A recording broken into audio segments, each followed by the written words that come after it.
السلام علیکم ورحمۃ اللہ وبرکاتہ۔ امید ہے آپ تمام طلبہ خیریت سے ہوں گے اور اسباب پابندی سے سن رہے ہوں گے۔ عزیز طلبہ، آج کے سبق میں ہم سورہ احزاب کی آیت نمبر 12 سے لے کر انشاءاللہ تعالی 20 تک ہم پڑھیں گے۔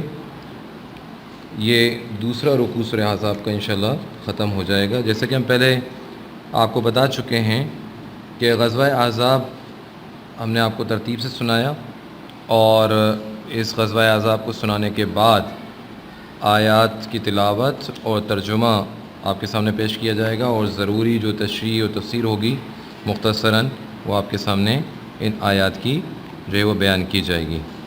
اس کے ساتھ ساتھ یہ بھی بتاتا چلوں کہ اس سبق میں ہم جو ہے وہ آیات کی تلاوت کے بعد ساری ایک ساتھ تلاوت نہیں کریں گے پورے رکوع کی، بلکہ کچھ آیات تلاوت کریں گے، پھر اس کے بعد ترجمہ اور اس کی مختصر سی تشریح، اور پھر اگلی آیات اور پھر اس کا ترجمہ اور اس کی تشریح، اور اس طرح اگلی آیات اور اس کا ترجمہ اور اس کی تشریح ہم بیان کریں گے۔ تو آغاز کرتے ہیں۔ اعوذ باللہ من الشیطان الرجیم، بسم اللہ الرحمن الرحیم۔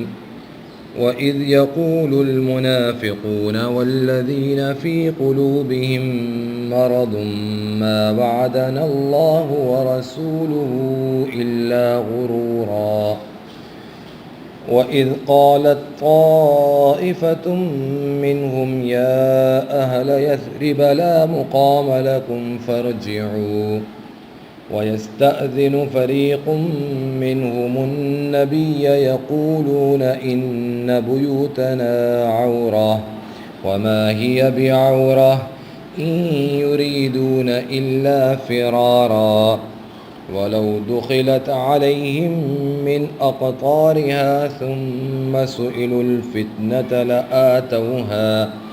لَآتَوْهَا وَمَا تَلَبَّثُوا بِهَا إِلَّا يَسِيرًا وَلَقَدْ كَانُوا عَاهَدُوا اللَّهَ مِن قَبْلُ لَا يُوَلُّونَ الْأَدْبَارَ وَكَانَ عَهْدُ اللَّهِ مَسْئُولًا۔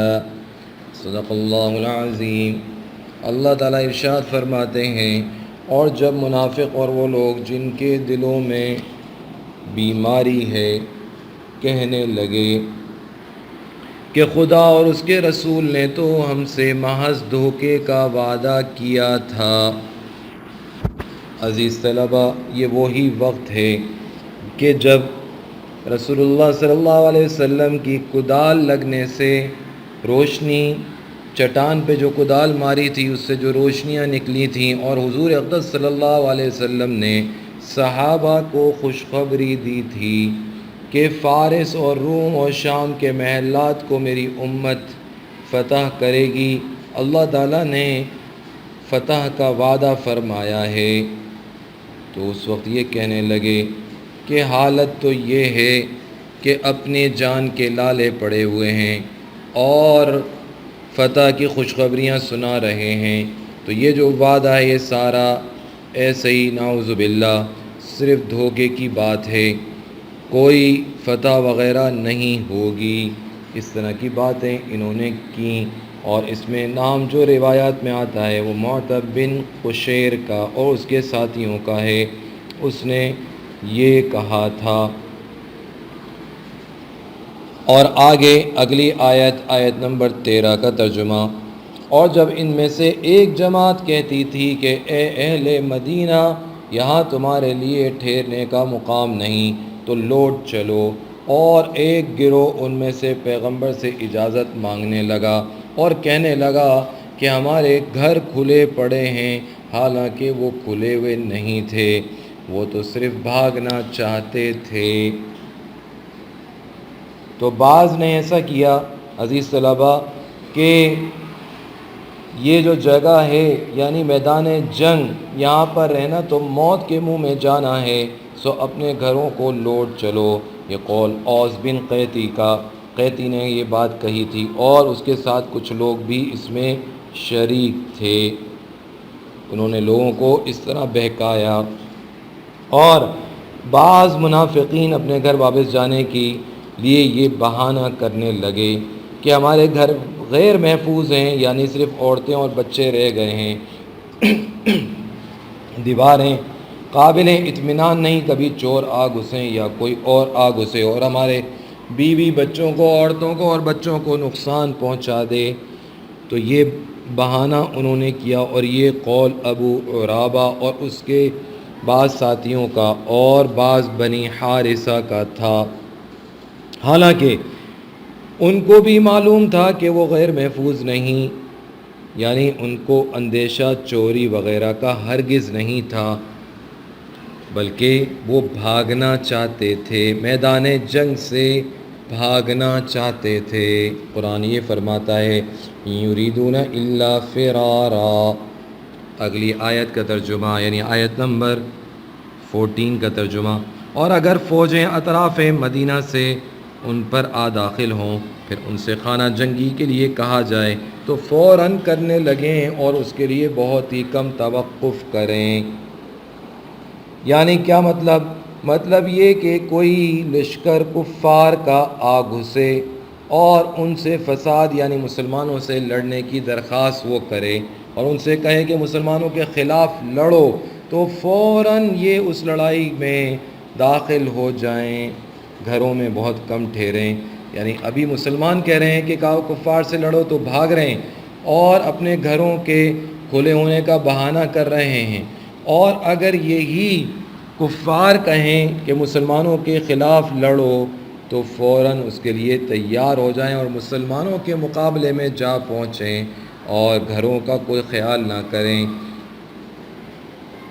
تو حفاظت کا کوئی ارادہ نہیں، بلکہ صرف بھاگنا چاہتے ہیں۔ اگر ایسا ہوتا تو پھر کفار کے کہنے پر کیوں نکل جاتے، مسلمانوں کے کہنے پر نہیں نکلتے؟ تو معلوم ہوا کہ ان کا یہ قول سراسر جھوٹ پر مبنی ہے۔ آیت نمبر 15 کا ترجمہ، حالانکہ پہلے خدا سے اقرار کر چکے کہ پیٹھ نہیں پھیریں گے، اور خدا سے جو اقرار کیا جاتا ہے اس کی ضرور پوچھ ہوگی۔ عزیز طلبہ، جب بظاہر کلمہ پڑھا اور حضور صلی اللہ علیہ وسلم کے ہاتھ پر بیعت کی تو اس میں جہاد پر بھی بیعت ہوتی تھی، تو اقرار تو کر چکے تھے، تو پھر کہ پیٹھ نہیں پھیریں گے، جب بھی جہاد کا موقع آئے گا تو جہاد کریں گے، لیکن یہاں جب پیٹھ پھیر رہے ہیں تو یہ اس اقرار کی ضرور پوچھ ہوگی۔ اور بعض حضرات نے فرمایا کہ جب بدر کی لڑائی میں یہ شریک نہیں ہوئے تو ویسے ہی سنانے کے لیے اور دکھانے کے لیے کہنے لگے کہ افسوس ہم شریک نہ ہوئے، ایسا کرتے، اگر ہم شریک ہوتے تو ایسا کرتے، ویسا کرتے۔ اور جب وقت آیا تو ساری قلعی کھل گئی اور اصل چہرہ سامنے آ گیا، جو دھوکے کا چہرہ تھا، جو جھوٹ کا چہرہ تھا، وہ سامنے آ گیا۔ اعوذ باللہ من الشیطان الرجیم، قل لن ينفعكم الفرار ان فررتم من الموت او القتل واذا لا تمتعون الا قليلا قل من ذا الذي يعصمكم من الله إن أراد بكم سوءا أو أراد بكم رحمة ولا يجدون لهم من دون الله وليا ولا نصيرا۔ صدق اللہ العظیم۔ اللہ تعالیٰ ارشاد فرماتے ہیں، کہہ دو کہ اگر تم مرنے یا مارے جانے سے بھاگتے ہو تو بھاگنا تم کو فائدہ نہیں دے گا، اور اس وقت تم بہت ہی کم فائدہ اٹھاؤ گے۔ کہہ دو اگر خدا تمہارے ساتھ برائی کا ارادہ کرے تو کون تم کو اس سے بچا سکتا ہے، یا اگر تم پر مہربانی کرنا چاہے تو کون اس کو ہٹا سکتا ہے۔ اور یہ لوگ خدا کے سوا کسی کو نہ اپنا دوست پائیں گے اور نہ مددگار۔ عزیز طلبہ، اللہ تعالیٰ نے ان آیات میں، ان 2 آیات میں فرمایا کہ یہ جو بھاگنا ہے تمہارا، تم یہ چاہتے ہو کہ تم یہاں سے بھاگ جاؤ، میدان جنگ سے بھاگ جاؤ، تو کیا تم موت سے بھاگ جاؤ گے؟ موت سے بچ جاؤ گے؟ موت صرف میدان جنگ میں ہی آتی ہے اور کہیں نہیں آتی، گھروں میں موت نہیں آتی، بستر پہ موت نہیں آتی۔ تو یہ بات تم بھی جانتے ہو کہ موت تو ہر جگہ آ سکتی ہے، تو تمہیں یہ بھاگنا کوئی فائدہ نہیں دے گا۔ تھوڑے دن اگر تم کچھ دنیا کی زندگی سے، حالانکہ وہ بھی عمرتے ہیں کہ کتنی زندگی، کتنی حیات ہے، آدمی کتنا عرصہ دنیا میں رہے گا، یہ بھی طے شدہ بات ہے، تو تم اس سے فائدہ نہیں اٹھا سکتے۔ تمہارے خیال کے مطابق اگر اس میدان جنگ سے بھاگ کر تم سمجھتے ہو کہ موت سے بچ گئے تو کتنا فائدہ اٹھاؤ گے؟ اول تو یہ خیال ہی غلط ہے، اول تو یہ خیال ہی غلط ہے کہ میدان جنگ سے بھاگنے سے عمر بڑھ جائے گی۔ عمر تو وہی رہے گی جو اللہ تعالیٰ کے طے ہے۔ تو جب مقدر ہے تو اگر نہ بھاگتے تو بھی وقت سے پہلے نہیں مر سکتے تھے۔ تو نہ تو میدان جنگ میں رہنے سے ضروری ہے کہ آدمی بڑھ جائے، اور نہ میدان جنگ سے بھاگنے سے یہ فائدہ ہو کہ اس کی عمر بڑھ جائے۔ تو محض بھاگنا بے عقلی اور بے وقوفی۔ اور آپ ان سے یہ بھی فرما دیجئے کہ وہ کون ہے جو تم کو خدا سے بچا سکے اگر وہ تمہارے ساتھ برائی کا ارادہ کرنا چاہے؟ کس کے پاس جاؤ گے جو اللہ کے مقابلے میں تمہاری مدد کر سکے؟ جب اس نے تمہیں نقصان پہنچانے کا ارادہ کر لیا تو تمہیں کوئی اس نقصان سے بچا نہیں سکتا۔ اور ایسے ہی وہ کون ہے جو خدا کے فضل کو تم سے روک سکے اگر تم پر وہ فضل کرنا چاہے، یعنی وہ زندہ رکھنا چاہے تو کون ہے جو تمہیں قتل کر سکتا ہے؟ تو تمہاری یہ بات، تمہاری یہ سوچ کہ میدان جنگ سے بھاگنا یہ زندگی کو بڑھا دے گا، محض بے وقوفی اور بے عقلی کے سوا کچھ بھی نہیں ہے، کچھ بھی نہیں۔ تو میدان جنگ سے مت بھاگو۔ اعوذ باللہ من الشیطان الرجیم۔ قد يعلم الله المعوقين منكم والقائلين لإخوانهم هلم إلينا ولا يأتون البأس إلا قليلا أشحة عليكم فإذا جاء الخوف رأيتهم ينظرون إليك تدور أعينهم كالذي يغشى عليه من الموت فإذا ذهب الخوف سلقوكم بألسنة حداد أشحة على الخير أولئك لم يؤمنوا فأحبط الله أعمالهم وكان ذلك على الله يسيرا يحسبون الأحزاب لم يذهبوا وإن يأتي الأحزاب يبدوا لو أنهم بادون في الأعراب يسألون عن أنبائكم ولو كانوا فيكم ما قاتلوا إلا قليلا صدق الله العظيم۔ اللہ تعالیٰ ارشاد فرماتے ہیں، خدا تم میں سے ان لوگوں کو بھی جانتا ہے جو لوگوں کو منع کرتے ہیں اور اپنے بھائیوں سے کہتے ہیں کہ ہمارے پاس چلے آؤ، اور لڑائی میں نہیں آتے مگر کم۔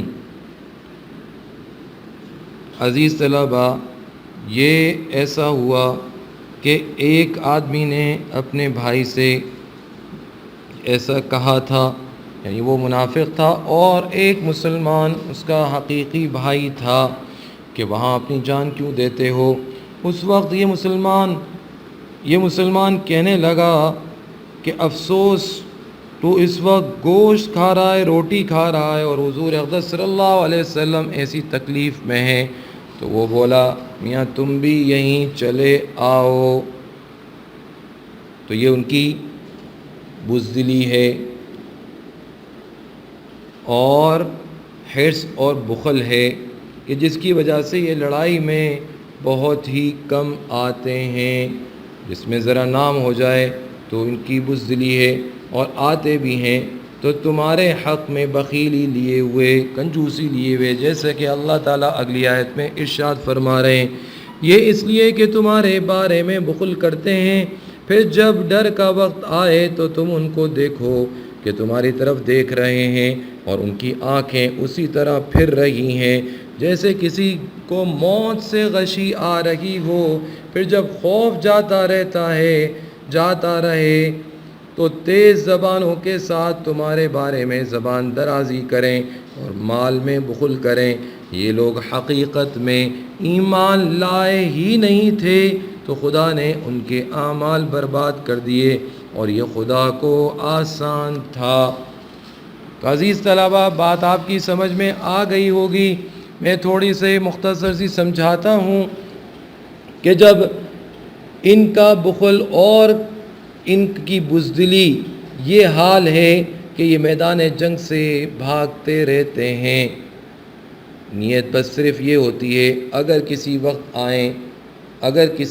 آئیں جیسے کہ قرآن نے کہا وَلَا يَأْتُونَ الْبَأْسَ إِلَّا قَلِيلًا، تو یہ آنا کس وجہ سے ہوتا ہے؟ یہ اس وجہ سے ہوتا ہے کہ سب غنیمت مسلمانوں کو نہ مل جائے، برائے نام شریک ہونے سے استحقاق غنیمت کا دعویٰ تو کسی درجے میں کر سکیں گے، یعنی یہ کہہ سکیں گے کہ ہم بھی تو میدان جنگ میں تھے، ہم بھی تو آئے تھے، تو ہمیں بھی غنیمت میں سے حصہ ملنا چاہیے۔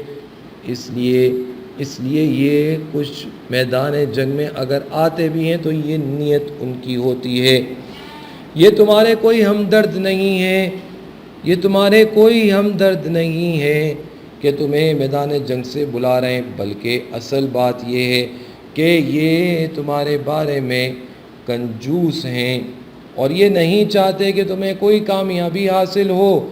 اگر تم میدان جنگ میں رہو گے تو دو چیزوں میں سے ایک چیز تو حاصل ہو کر رہے گی، کامیاب ہوگے تو غازی کہلاؤ گے، یہ بھی کامیابی، اور اگر میدان جنگ میں کام آ جاؤ گے تو شہید کہلاؤ گے، تو ہمیشہ کی کامیابی تمہاری مقدر میں لکھ دی جائے گی۔ اور یہ نہیں چاہتے کہ نہ تمہیں دنیاوی کامیابی ملے، نہ یہ چاہتے ہیں کہ اخروی طور پر تم کامیاب ہو، تو اس لیے تمہیں میدان جنگ سے بلاتے رہتے ہیں۔ اور جب ڈر کا وقت آئے تو تم ان کو دیکھو گے کہ وہ تمہاری طرف دیکھ رہے ہیں، اور آنکھیں اس طرح پھر رہی ہیں جیسے کسی کو موت کی غشی آ رہی ہو، جیسے کسی کی آنکھیں چڑھ جاتی ہیں، ویسے ہی ان کی حالت ہو۔ خوف کے وقت تو یہ حالت، لیکن جب خوف چلا جائے، خوف کی حالت ختم ہو جائے، تو پھر یہ تیز زبانوں سے طعنے دیتے ہیں، مال غنیمت پر حرص کرتے ہیں، یعنی مال غنیمت لینے کے لیے دل خراش باتیں کرتے ہیں کہ کیوں ہم شریک نہ تھے، ہماری ہی مدد سے تم کو یہ فتح میسر نہیں ہوئی کیا؟ تو یہ اثر ان کی کنجوسی اور حرص کا ہے، یہ معاملہ ان کا تم سے ہے، اور اللہ تعالیٰ کے ساتھ ان کا معاملہ یہ ہے کہ یہ لوگ دل سے ایمان لائے ہی نہیں تھے، تو اللہ تعالیٰ نے ان کے تمام اعمال نیک پہلے سے ہی بیکار کر رکھے ہیں۔ اگر کچھ انہوں نے بھلائی بھی کی تھی تو وہ بھی ساری بیکار ہو گئی، اس لیے کہ ایمان کے بغیر کوئی اچھے سے اچھا عمل بھی کام نہیں آئے گا۔ اور اللہ کے لیے یہ کرنا کچھ بھی مشکل نہیں ہے۔ آگے اللہ تعالیٰ فرماتے ہیں آیت نمبر 20 میں کہ خوف کے سبب یہ خیال کرتے ہیں کہ فوجیں نہیں گئیں، خوف ایسا ان کے اوپر طاری ہے کہ ابھی تک یہ لشکر گئے نہیں۔ اتنی بزدلی سے ان کی حالت یہ ہے کہ اگر لشکر آ جائیں تو تمنا کریں کہ ہم کہیں دیہاتوں میں جا کر باہر چلے جائیں، میدان جنگ میں آنا نہ پڑے، اور وہاں ہی بیٹھے بیٹھے آنے جانے والوں سے تمہاری خبریں یعنی مسلمانوں کی خبریں پوچھا کریں کہ زندہ بھی ہیں یا سارے کے سارے ختم ہو گئے، اور اگر تمہارے درمیان ہوں تو لڑائی نہ کریں مگر کم لڑائی کریں۔ اگر اتفاق سے کبھی ان کو آنا پڑ جائے تو کچھ یوں ہی سا لڑیں، دکھانے کے لیے لڑیں، اور کھسکنے میں اور وہاں سے بھاگ جانے میں ہی اپنی عافیت سمجھیں۔ یہ ایسے لوگ ہیں۔ تو اللہ تعالیٰ نے ان آیات میں عزیز طلبہ ان کا پول کھول دیا اور واضح کر دیا کہ یہ مسلمانوں کے دوست ہرگز نہیں ہیں۔ سورہ احزاب کا رکوع نمبر 2 مکمل ہوا۔ عزیز طلبہ، جیسے کہ ہماری ترتیب ہے کہ جب رکوع مکمل ہوتا ہے تو الکلمات و تراکیب ہم آپ کو یاد کرنے کے لیے دیتے ہیں۔ ایسی صفحہ نمبر 52 پر 52 پر اس رکوع کے الفاظ معنی دیے گئے ہیں، 52 اور 53 پر ان کو آپ جو ہے وہ یاد کریں گے، اور صفحہ نمبر 53 پر 3 سوال آپ کو یاد کرنے کے لیے دیے جا رہے ہیں۔